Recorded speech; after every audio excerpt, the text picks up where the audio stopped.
Hi, George Martin out of Milwaukee, Wisconsin, with United for Peace and Justice, Peace Action, U.S. Peace Council, Green Party USA.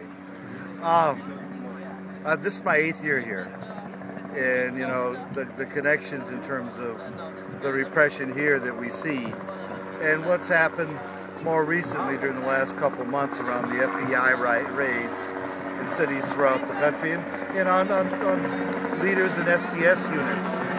It's so ridiculous and repressive, but more than that, redundant to the point that it has failed previously.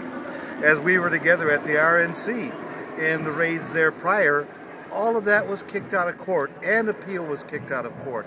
We look at what happened at the RNC in New York in '04, in the hundreds and hundreds of arrests that were all denied.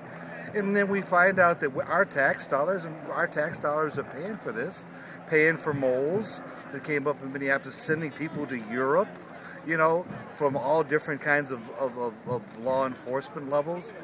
This that's come up after the USA Patriot Act and brought back pro-COINTEL and so many things that were used for persecution in the civil rights movement and now used for persecution in the peace movement.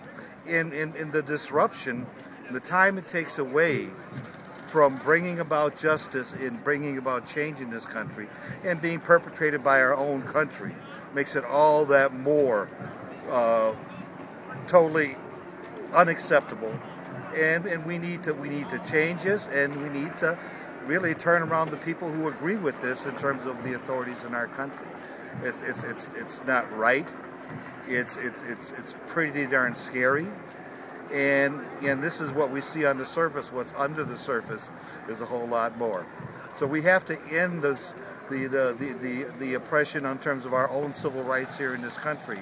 You know, and as this comes out, it comes out in terms of we being targeted as terrorists, and we're not the terrorists. We're the patriots. You know, and I refer to Dr. Martin Luther King Jr. You know, who said that we love America so much that we have the right to work to make her the best that she can be. Thank you. Peace and love.